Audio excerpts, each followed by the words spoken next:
வணக்கம். இன்னைக்கு நாம ரொம்பவே பரபரப்பான அதே சமயம் சிந்திக்க தூண்டுற ஒரு விஷயத்தை அலச போறோம். ஒரு நிமிஷம் நினைச்சு பாருங்க.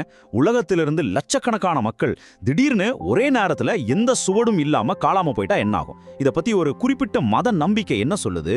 அந்த இறுதி கால நிகழ்வுகளை அது எப்படி விவரிக்குது அப்படிங்கறத எந்த ஒரு சார்பும் இல்லாம இருக்கிறபடியே இந்த விளக்கத்துல நம்ம பார்க்க போறோம். வாங்க உள்ள போகலாம். எல்லாரும் எங்க போனாங்க? இந்த ஒரு கேள்விதான் இப்போ உலகத்தையே ஆட்டி படைக்க போகுது. இந்த மூல உரை ரொம்ப தெளிவா ஒரு பிக்சரை நம்ம கண் முன்னாடி கொண்டு வருது. அதாவது திடீர்னு நடக்கிற இந்த ஒரு உலகளாவிய நிகழ்வு பூமியே ஒரு பயங்கரமான இருட்டுக்குள்ள தள்ளிரும். நகரங்கள் எரியும், குடும்பங்கள் தங்களோட அன்புக்குரியவங்களை காணாம தவிப்பாங்க, அரசாங்கங்களுக்கு என்ன பண்றதுன்னே தெரியாம ஒரு பெரிய பீதி உண்டாகும். ஒரு செகண்ட்ல உலகமே தலைகீழா மாறினா எப்படி இருக்கும்? அதைத்தான் இந்த விவரிப்பு ரொம்ப ஆழமா காட்டுது. சரி, இதெல்லாம் எவ்வளவு சீக்கிரமா நடக்கும்? இதுக்கு ஒரு துல்லியமான டைம் லைனை இந்த உரை கொடுக்குது. முதல் ஒரு மில்லி செகண்ட்ல, ஆமாங்க, கண் இமைக்கிற நேரத்துல அந்த பெரும் மறைதல் நடக்குது. அடுத்த 1 மணி நேரத்துல உலகமெங்கும் ஒரு பெரிய குழப்பமும் பீதியும் வெடிக்குது. அடுத்த ஒரு வாரத்துக்குள்ள இந்த நிலைமையை பயன்படுத்தி ஆன்டி கிறிஸ்டோ அப்படின்னு சொல்லப்படுற ஒரு சிஸ்டம் எழும்ப ஆரம்பிக்குது. அப்புறம் சரியா 1 மாசத்துல இந்த ஒட்டுமொத்த சம்பவத்துக்கும் ஒரு உலகளாவிய விளக்கம் அதிகாரப்பூர்வமா வருது.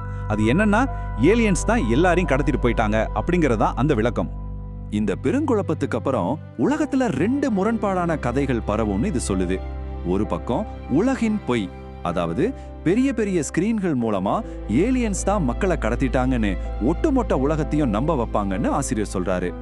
இன்னொரு பக்கம் வேதாகமத்தின் உண்மை, இது ஒரு தெய்வீக மீட்பு, வரப்போற அழிவுல இருந்து தன்னோட மக்களை காப்பாத்த இயேசு கிறிஸ்து அவங்கள உலகத்திலிருந்து எடுத்துக்கிட்டாங்கிறது தான் உண்மையான விஷயம்னு இந்த உரை ரொம்ப ஆணித்தரமா முன்வைக்குது. இதை ஏதோ ஒரு கற்பனையாவோ உருவகமாவோ சொல்லாம, இது உண்மையாவே நடக்க போற ஒரு விஷயம்னு நிரூபணத்துக்காக ஆசிரியர் பைபிள் வசனங்களை முக்கிய ஆதாரமா காட்டுறாரு. குறிப்பா 1 தெசலோனிக்கேயர் 4:16 மற்றும் 17வது வசனத்தை இந்த நிகழ்வுக்கான ஒரு ப்ளூ பிரிண்டாவே அவர் சொல்றாரு. ஒரு பெரிய சத்தத்தோடும் தேவனது எக்காலத்தோடும் இந்த நிகழ்வு நடக்கும்னு இது விவரிக்குது. சுருக்கமா சொல்லணும்னா, இந்த ஒட்டுமொத்த கதைக்கும் இந்த வசனம் தான் அஸ்திவாரம். சரி, காணாம போனதுக்கு மக்கள் ஏன் அந்த ஏலியன் கதையை நம்பணும்? இதுக்கு ஒரு ஆழமான விளக்கம் கொடுக்கப்படுது. 2 தெசலோனிக்கேயர் 2:11 வசனத்தை மேற்கோள் காட்டி பின்னால் விடப்பட்டவங்களை கடவுளே ஒரு கொடிய வஞ்சகத்திற்கு விட்டு விடுவார்னு சொல்லப்படுது. இதனால ரொம்ப அமைதியா புத்திசாலித்தனமா பேசுற ஒரு நபர் அல்லது அமைப்பு பயத்துல இருக்கிற உலக நாடுகளை ஒன்று சேர்க்க ஒரு பெரிய வாய்ப்பு கிடைக்கும்னு இந்த உரை வாதிடுது. ரொம்பவே சுவாரஸ்யமா இருக்குல்ல? இப்போ ரொம்ப முக்கியமான ஒரு கேள்விக்கு வருவோம். வரப்போற இந்த உலகளாவிய குழப்பத்திலிருந்து தப்பிக்க போறது யாரு? இதுக்கான அடிப்படை அளவுகோல்கள் ரொம்பவே கராரானதுன்னு இந்த உரை சொல்லுது. இயேசு பாவங்களுக்காக மரித்தார், இரத்தம் சிந்தினார், அடக்கம் செய்யப்பட்டார், 3ஆம் நாள் உயிர்த்தெழுந்தார் அப்படிங்கிற இந்த குறிப்பிட்ட விஷயங்கள் மேல முழுமையான விசுவாசம் வைக்கிறது மட்டும்தான் தப்பிக்கிறதுக்கான ஒரே வழின்னு இது திட்டவட்டமா சொல்லுது. இந்த இடத்துல ஒரு விஷயத்தை நாம நல்லா கவனிக்கணும். இரட்சிப்பு அல்லது மீட்பு அப்படிங்கிறது எந்த ஒரு மதத்தையோ, நாம செய்யற நல்ல காரியங்களையோ அல்லது சுயநீதியையோ பொறுத்ததை இல்லையாம். அது முழுக்க முழுக்க விசுவாசத்தை மட்டுமே அடிப்படையா கொண்டதுன்னு ரொம்ப அழுத்தமா சொல்லப்படுது.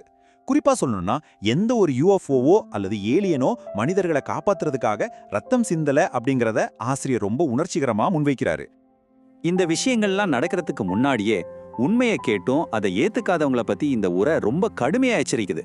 மார்க் 8:36 சுட்டிக்காட்டி, ஒரு மனுஷன் உலகம் முழுவதையும் ஆதாயப்படுத்திக்கிட்டாலும் தன் ஜீவனை நஷ்டப்படுத்தினா அவனுக்கு என்ன லாபம் அப்படின்னு ஒரு ஆழமான கேள்வியை எழுப்புது.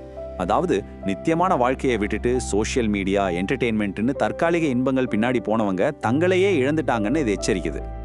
இந்த எச்சரிக்கைகளை எல்லாம் காதுல வாங்காத பூமியோட நிலைமை என்ன ஆகும்? ரகசிய வருகைக்கு அப்புறம் பூமி அப்படியே ஒரு குற்ற உணர்ச்சியோட சிறையா மாறிடும் சொல்லப்படுது. தேவாலயங்கள் எல்லாம் காலியாயிடும், வீடுகள் கைவிடப்படும், தற்கொலைகள், கலவரங்கள்னு உலகமே ஒரு இருண்ட நிலைக்கு போயிடும். மக்கள் எல்லாரும் பயத்துல வானத்தை பார்த்து ஏலியன்ஸை தேடிட்டு இருக்கும்போது எல்லா டிவி, செல்போன் ஸ்கிரீன்லயும் ஒரு பேய்த்தனமான வஞ்சகம் பரவுன்னு இந்த உரை ரொம்ப த்ரில்லிங்கா விவரிக்குது. பூமியில இவ்ளோ பெரிய குழப்பமோ தீய விஷயங்களும் நடந்துட்டு இருக்கும்போது இன்னொரு பக்கம் என்ன நடக்குது? மீட்கப்பட்டவங்க எல்லாரும் இறைவனோட ரொம்ப பாதுகாப்பா இருக்கிறதா ஒரு காட்சி விவரிக்கப்படுது.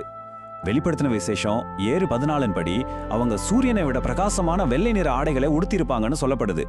பூமியில இருக்கிற அந்த பயங்கரமான இருட்டுக்கும் பரலோகத்துல இருக்கிற அளவிட முடியாத அமைதிக்கும் உள்ள வித்தியாசத்தை இது ரொம்ப அழகா காட்டுது. கடைசியா ஆசிரியர் இங்க ஒரு அவசரமான வேண்டுகோளை முன்வைக்கிறாரு. இந்த ரகசிய வருகை அப்படிங்கிறது ஏதோ சயின்ஸ் ஃபிக்ஷனோ கற்பனையோ கிடையாது, இது ஏலியன்ஸும் கிடையாதுன்னு திரும்ப திரும்ப வலியுறுத்துறாரு. ஒரு தீய உலகத்தின் மேல கோபம் ஊற்றப்படுறதுக்கு முன்னாடி விசுவாசிகளை காப்பாத்துறதுக்கான ஒரு உடனடி யதார்த்தம் இதுதான்னு அவர் உறுதியா நம்புறாரு. இது வெறும் கதை இல்ல, இதுதான் நடக்க போகுது அப்படிங்கறதா அவரோட ஆழமான நம்பிக்கையா இருக்கு. இப்போ இந்த அலசலோட முடிவுக்கு நாம வந்துட்டோம். நாம ஒரு நிமிஷம் நின்னு ஒரு முக்கியமான கேள்வியை யோசிச்சு பார்க்கணும்.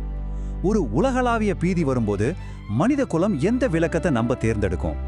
திடீர்னு ஒரு நெருக்கடி வந்தா உடைஞ்சு போன இந்த சமூகம் பாதுகாப்பிற்காக எந்த கதைகளை பற்றி கொள்ளும்? இந்த உரை ஒரு குறிப்பிட்ட மத கண்ணோட்டத்தை கொடுத்தாலும் பயம் மற்றும் நம்பிக்கை பற்றியது ரொம்ப ஆழமான கேள்விகளை எழுப்புது இல்லையா? இந்த சிந்தனையோட இன்னைக்கு நாம விடை பெறலாம். மீண்டும் இது போல இன்னொரு சுவாரஸ்யமான விளக்கத்துல சந்திப்போம்.